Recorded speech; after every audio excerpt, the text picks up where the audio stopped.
দিন সকালে গিয়ে দেখা গেল গতকালও যে গাছগুলো একদম তরতাজা ছিল আজ সেগুলোর পাতা কেমন যেন কুঁকড়ে যাচ্ছে, হলুদ হয়ে শুকিয়ে আসছে। মানে ভেতর থেকে গাছটা যেন ধুকে ধুকে মারা যাচ্ছে। একদম তাই।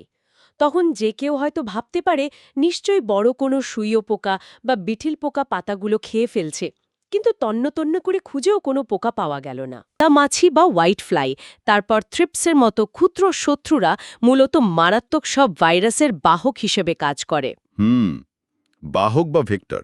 কারণ এখানে সবচেয়ে আকর্ষণীয় দিকটি হল ভাইরাস কিন্তু নিজে থেকে এক গাছ থেকে অন্য গাছে হেঁটে বা উড়ে যেতে পারে না। মানে এর নিজস্ব কোনো পা বা ডানা নেই। একদমই নেই। মূলত ভাইরাস কোনো জীবন্ত প্রাণীই নয়। এটি হলো প্রোটিন এবং নিউক্লিক অ্যাসিডের একটা নির্জীব কণা মাত্র। এক গাছ থেকে অন্য গাছে যাওয়ার জন্য ভাইরাসের একটি বাহকের প্রয়োজন হয়। আর সাদা মাছি ঠিক সেই বাহক বা ট্যাক্সির কাজটাই করে। ঠিক ধরেছেন। এই কারণে কেবল গায়ের জোর বা ইচ্ছেমতো কীটনাশক ছড়িয়ে এই শত্রুদের হারানো যায় না। এরা পাতার নিচে দলবদ্ধভাবে থাকে, কিন্তু এরা ঠিক কিভাবেই বাহকের কাজটা করে? আসলে যখন একটি সাদামাছি কোনো ভাইরাস আক্রান্ত গাছের পাতা থেকে রস শুষে খায়, তখন ওই ভাইরাসের কণাগুলো সরাসরি পোকাটি শরীরে প্রবেশ করে যায়। ও আচ্ছা।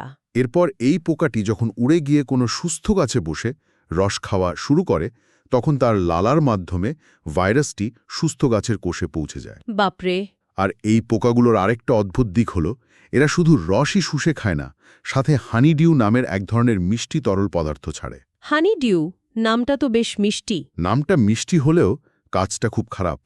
এই হানিডিউ পাতায় শুটি মোল্ড বা কালো ফাঙ্গাস তৈরি করে, যার ফলে পাতা কালো হয়ে সালোক সংশ্লেষণ বন্ধ হয়ে যায়। আবার এই মিষ্টি হানিডিউ পিঁপড়েদেরও দারুণভাবে আকৃষ্ট করে। আচ্ছা। সাদামাছি যখন লালার মাধ্যমে ভাইরাসটাকে ওই কোষে ঢুকিয়ে দেয়, ভাইরাসের নির্দেশ অনুযায়ী ভাইরাসেরই হাজার হাজার প্রতিলিপি বা কপি তৈরি করতে শুরু করে। মুহূর্তের মধ্যে পুরো গাছটা ভেতর থেকে অকেজো হয়ে যায়। বাপরে, এটা তো রীতিমতো ভয়ঙ্কর। নিজের কোষই নিজের বিরুদ্ধে কাজ করা শুরু করে। এখন আমার সবচেয়ে বড় প্রশ্ন হলো, বলুন। একবার যদি এই কারাপ্ট পেনড্রাইভ কাজ করা শুরু করে দেয়, মানে ভাইরাস গাছে ছড়িয়ে পড়ে, তবে এর কি কোনো সরাসরি কার্যকরী চিকিৎসা বা ওষুধ নেই? আক্রান্ত হলে তো সব শেষ। এই প্রশ্নটা প্রায় সবাই করেন। আমাদের খুব স্পষ্টভাবে বুঝতে হবে, না, উদ্ভিদ ভাইরাসের কোনো সরাসরি ওষুধ বা অ্যান্টিভাইরাস নেই। একটুও নেই? না। বাজারে যেসব ভাইরাসের ওষুধ বলে বিক্রি হয়, সেগুলো মূলত ভিটামিন বা টনিক হিসেবে কাজ করে। এগুলো গাছের রোগ প্রতিরোধ ক্ষমতা বা ইমিউনিটি সাময়িকভাবে বাড়িয়ে নতুন পাতাগুলোকে সুস্থভাবে বেরোতে সাহায্য করে মাত্র। ও আচ্ছা, মানে আক্রান্ত পাতাকে সারিয়ে তোলে না। একদম না। যে পাতাগুলো ইতোমধ্যেই আক্রান্ত হয়ে গেছে, মানে যে কোষগুলোর সিস্টেম হাইজ্যাক হয়ে গেছে, সেগুলোকে আর আগের অবস্থায় ফিরিয়ে আনতে পারে না। কারণ ভাইরাস গাছের কোষের একেবারে ভেতরে অবস্থান করে। একে ধ্বংস করতে গেলে গাছের ভালো কোষগুলো মারা পড়বে। বুঝতে পেরেছি। মানে মানুষের ব্যাকটেরিয়াল ইনফেকশনে যেমন অ্যান্টিবায়োটিক দিয়ে ব্যাকটেরিয়া মেরে ফেলা যায়, এখানে ব্যাপারটা তেমন নয়। এখানে প্রতিরোধের কোনো বিকল্প নেই। একদম ঠিক ধরেছেন। দমনের চেয়ে প্রতিরোধই হলো মূল কথা। আর এই প্রতিরোধের ধারণার উপর ভিত্তি করেই কৃষিবিজ্ঞানে 4 স্তরীয় সুরক্ষা ব্যবস্থা বা 4 লেয়ার ডিফেন্স সিস্টেমের উদ্ভব হয়েছে। বলুন। প্রথম স্তরটি হল ফিজিক্যাল ব্যারিয়ার বা প্রতিরোধমূলক বেষ্টনী।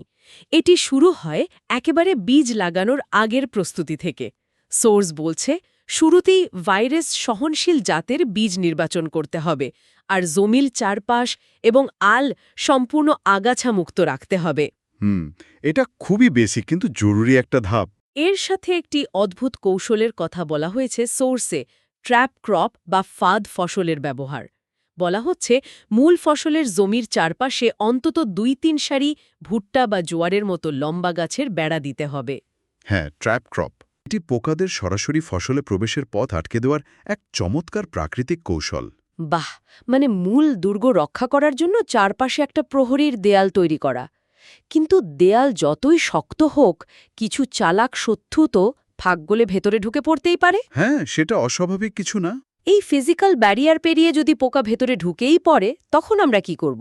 সেখানেই শুরু হয় আমাদের দ্বিতীয় স্তরের কাজ। দ্বিতীয় স্তরটি হল নিরবিচ্ছিন্ন নজরদারি বা গোয়েন্দাগিরি। গোয়েন্দাগিরি শব্দটা দারুণ। হ্যাঁ, এই স্তরে জমিতে হলুদ এবং নীল রঙের আঠালো ফাঁদ বা স্টিকি ট্র্যাপ ব্যবহার করা হয়। ফসলের জমিতে প্রতি বিঘা বা নির্দিষ্ট এলাকায় প্রায় ৩০টি এমন ফাঁদ লাগানোর পরামর্শ দেওয়া হয়েছে, যাতে পুরো জমির একটা বড় অংশ কভার করা যায়। এই রঙের বিষয়টা খুব ইন্টারেস্টিং। সোর্সগুলোতে দেখলাম সাদামাছি হলুদ রঙে এবং থ্রিপস নীল রঙে প্রাকৃতিকভাবে আকৃষ্ট হয়। কিন্তু কেন? মানে এই রঙগুলোর মধ্যে এমন কি আছে? এটি সম্পূর্ণ বিবর্তনের একটি বিষয়।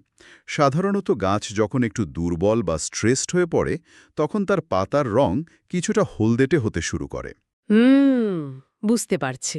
সাদা মাছিরা এই হলুদ রঙের তরঙ্গের প্রতি অত্যন্ত সংবেদনশীল, কারণ তারা জানে এই রং মানেই হলুদ দুর্বল পাতা, যেখান থেকে খুব সহজে রস শুষে নেওয়া যাবে। ও আচ্ছা, মানে তারা দুর্বল শিকার খুঁজছে। ঠিক তাই। অন্যদিকে থ্রিপস পোকা প্রাকৃতিকভাবেই নীল রঙের প্রতি আকৃষ্ট হয়। তাই আঠাযুক্ত হলুদ আর নীল বোর্ড যখন জমিতে টানানো হয়, পোকারা সেগুলোকে পাতা ভেবে বসতে যায় আর আঠায় আটকে মারা পড়ে। এটা তো রীতিমতো স্পাই ভার্সেস স্পাই লেভেলের স্মার্ট ফার্মিং। এই ফাঁদগুলো শুধু পোকা মারার জন্যই নয়, বরং প্রতিদিন এই ফাঁদগুলো চেক করার মাধ্যমে বোঝা যায় জমিতে ঠিক কোন পোকার আক্রমণ শুরু হয়েছে। একদম ঠিক বলেছেন। অর্থাৎ আক্রমণ ভয়াবহ রূপ নেওয়ার আগেই আগাম সতর্কবার্তা পাওয়া যাচ্ছে। হ্যাঁ, এর পাশাপাশি আরেকটি অত্যাধুনিক কৌশল এই দ্বিতীয় স্তরে ব্যবহার করা হয়, যা শুনতে কিছুটা সায়েন্স ফিকশনের মতো মনে হতে পারে। তাই নাকি? সেটা কি?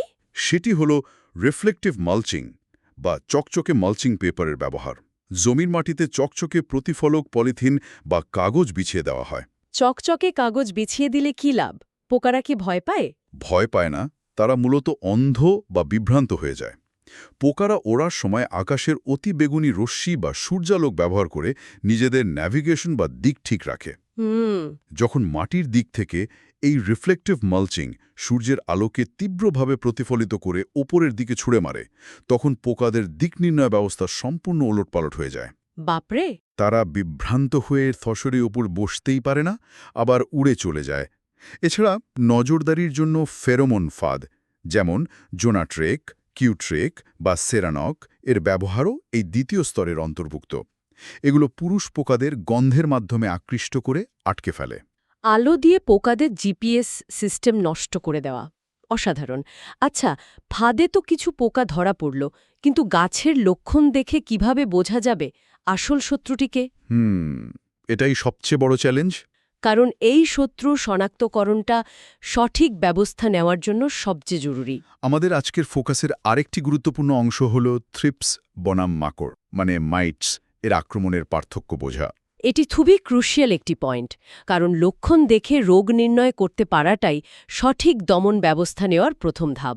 মাকড় আর থ্রিপসের আক্রমণের মূল পার্থক্য বোঝা যায় গাছের পাতা ঠিক কোন দিকে কুঁকড়ে যাচ্ছে তার উপর ভিত্তি করে। আমি সোর্সের উপমাটা একটু ধার করতে চাই। ওখানে নৌকার খুব সুন্দর একটা উদাহরণ দেওয়া আছে। আমি কি একটু বোঝানোর চেষ্টা করব? অবশ্যই, বলুন। ট্রিপসের আক্রমণ হলে আক্রান্ত গাছের পাতা সাধারণত ওপরের দিকে মুড়ে যায়। পাতাগুলো ওপরের দিকে কুঁকড়ে ছোট একটা নৌকা বা বাটি কিংবা কাপের মতো আকার ধারণ করে। থ্রিপস অত্যন্ত ক্ষুদ্র পোকা, যা পাতার রস শুষে নেয়। আর এই থ্রিপস বা সাদামাছি যখন লিফ কার্ল ভাইরাস ছড়ায়, তখন পাতা ওপরের দিকে বাঁকার পাশাপাশি অত্যন্ত খসখসে হয়ে যায়। হাত দিলে মচমচ করে ভেঙে যায়। আর সাথে গাছের বৃদ্ধি থমকে গিয়ে পাতাগুলো এক জায়গায় গুচ্ছ হয়ে থাকে, যাকে বলা হয় Vanchi top. Right, Vanchi top. কিন্তু মাকড়ের বিষয়টা সম্পূর্ণ উল্টো। মাকড়ের আক্রমণ হলে পাতা নিচের দিকে কুঁকড়ে যায়। পাতাগুলো এমনভাবে বেঁকে যায় যে দেখতে একটি উল্টো নৌকার মতো মনে হয়। বাহ, দারুণ বলেছেন। মানে সোজা নৌকা বা বাটে মানে থ্রিপস বা ভাইরাসের আক্রমণ, আর উল্টো নৌকা মানে মাকড়ের আক্রমণ। খুব চমৎকার এবং দৃশ্যমান একটি উপমা। এটি মনে রাখা যে কোনো কৃষকের জন্য খুবই সহজ। মূলত পোকারা পাতার যে পাশ থেকে রস চুষে খায়, পাতার কোষের বৃদ্ধি সেখানে থমকে যায়। এবং অন্য পাশের কোষ বড় হতে থাকে বলেই পাতা এভাবে নৌকার মতো মেকে যায়। জমিতে যদি একটিও ভাইরাস আক্রান্ত গাছ দেখা যায়, তবে কোনো মায়া না করে সেটি সাথে সাথে তুলে ফেলতে হবে। কিন্তু তোলার সময় তো গাছ নড়ে গিয়ে ভেতরে থাকা পোকা উড়ে অন্য গাছে যেতে পারে। তখন তো হিতে বিপরীত হবে তাই না? ঠিক সেই কারণেই খুব সাবধানে গাছটি তোলার আগে একটি প্লাস্টিকের ব্যাগ বা বস্তা গিয়ে সেটি সম্পূর্ণ ঢেকে নিতে হবে। চতুর্থ স্তরে রাসায়নিক ও জৈব পদ্ধতি। আমরা সরাসরি কেমিক্যালের লম্বা কোনো লিস্টে যাব না, বরং কৌশলটা বুঝতে চাই। হ্যাঁ, সেটাই বেশি জরুরি। কারণ সোর্সগুলোতে জৈব পদ্ধতির চমৎকার কিছু দিক আছে, যেমন নিম বীজের রসের কথা বলা হয়েছে। হ্যাঁ, আক্রমণ প্রাথমিক পর্যায়ে থাকলে 1 লিটার পানিতে 50 গ্রাম আদা ভাঙা নিম বীজ 12 ঘন্টা ভিজিয়ে রেখে সেই পানি ছেঁকে নিয়ে স্প্রে করা যেতে পারে। কিন্তু আক্রমণ যদি নিয়ন্ত্রণের বাইরে চলে যায়, তখন তো রাসায়নিক কীটনাশকের দিকে যেতেই হবে। দুর্ভাগ্যবশত হ্যাঁ। এখানে সোর্সগুলোতে প্রচুর নাম আছে, বায়োভেরিয়া, ইমিডাক্লোপ্রেড, ক্লোরোফেনিপিড ইত্যাদি ইত্যাদি। কিন্তু আমরা এই নামগুলো মুখস্থ করার বদলে এর পেছনের কৌশল বা স্ট্র্যাটেজিটা একটু বুঝতে চাই। কীটনাশক স্প্রে করার ক্ষেত্রে সবচেয়ে বড় চ্যালেঞ্জ কোনটি? সবচেয়ে বড় চ্যালেঞ্জ হল পোকাদের রেজিস্ট্যান্স বা প্রতিরোধ ক্ষমতা। ব্যাকটেরিয়া যেমন একই অ্যান্টিবায়োটিক বারবার পেলে প্রতিরোধ ক্ষমতা তৈরি করে ফেলে, এই পোকাগুলো ঠিক তাই। তার মানে একই ওষুধ বারবার দেওয়া যাবে না। একদমই না। কীটনাশক ব্যবহারের সবচেয়ে বড় নিয়ম হল কখনোই একই গ্রুপের ওষুধ বারবার ব্যবহার করা যাবে না। তাদের ঘুরিয়ে ফিরিয়ে ব্যবহার করতে হবে। আর ওষুধগুলো মূলত দুইভাবে কাজ করে। একটি হলো কন্ট্যাক্ট, যা পোকার গায়ে লাগলে পোকা মারা যায়। আরেকটি হলো সিস্টেমিক কীটনাশক। সিস্টেমিক ব্যাপারটা কি? এটা কি গাছের ভেতরে ঢোকে যায়? ঠিক ধরেছেন। তীব্র আক্রমণে সিস্টেমিক কীটনাশক ব্যবহার করতে হয়। এই ওষুধগুলো স্প্রে করার পর তা পাতার মাধ্যমে শোষিত হয়ে গাছের কোষ রসে মিশে যায়, ফলে গাছটি নিজেই বিষাক্ত হয়ে ওঠে। ও আচ্ছা। এরপর সাদা মাছি বা থ্রিপস যখনই সেই গাছের রস চুষে খেতে যায়, তখনই বিষক্রিয়ায় মারা যায়। আচ্ছা, একটা ব্যাপার খুব জানতে ইচ্ছে করছে। মিলিবাগের মতো কিছু পোকা আছে, যাদের গায়ে মোমের মতো একটা সাদা স্তর থাকে। এর ওপর স্প্রে করলে তো পানি এমনিতেই পিছলে পড়ে যাবে বা ওষুধ ভেতরে ঢুকবে না। তখন কি করণীয়? চমৎকার একটা পয়েন্ট। এই সমস্যার সমাধানের জন্যে কীটনাশকের সাথে সারফ্যাক্টেন্ট বা স্টিকার ব্যবহার করতে হয়। স্টিকার? হ্যাঁ, যেমন ম্যাজিক ড্রপ, যা সিলিকন জাতীয় একটি তরল পদার্থ। এই স্টিকারের প্রধান কাজ হল মিলিবাগের ওই মোমের প্রতিরক্ষামূলক স্তরটি ভেঙে দেওয়া। স্তরটি ভেঙে গেলে কীটনাশক সরাসরি পোকার শরীরে প্রবেশ করতে পারে। শুধু তাই নয়, সোর্স বলছে এই স্টিকারের আরও কাজ আছে। এটি কীটনাশককে পাতার ভেতরে খুব দ্রুত প্রবেশ করতে সাহায্য করে। আবার তীব্র রোদে স্প্রে করা ওষুধ যেন শুকিয়ে বা বাতাসে উড়ে না যায়, সেজন্য ওষুধকে পাতার সাথে একেবারে আঠার মতো লেপ্টে রাখতে সাহায্য করে। রাইট। আর স্প্রে করার নিয়মটাও কিন্তু নির্দিষ্ট। সবসময় সকালে অথবা বিকেলে স্প্রে করতে হবে, ভর দুপুরে নয়। আর পাতার নিচের দিকে স্প্রে করতে হবে, কারণ শত্রুরা তো সেখানেই লুকিয়ে থাকে। একদম ঠিক। এর পাশাপাশি জিঙ্ক ও ম্যাগনেসিয়াম স্প্রে করার বিষয়টিও অত্যন্ত জরুরি, কারণ এগুলো মূলত ইমিউনিটি বুস্টার হিসেবে কাজ করে, যা গাছকে ভেতর থেকে শক্তিশালী করে তোলে, যেন সে ভাইরাসের আক্রমণের পরও প্রতিকূল পরিবেশে টিকে থাকতে পারে। মানে একটা ফুল প্যাকেজ। হ্যাঁ, এই ফিজিক্যাল ব্যারিয়ার, নজরদারি, আইসোলেশন এবং সঠিক কেমিক্যালের ব্যবহার, এই 4টি স্তর মিলেই তৈরি হয় আমাদের 4 লেয়ার ডিফেন্স সিস্টেম।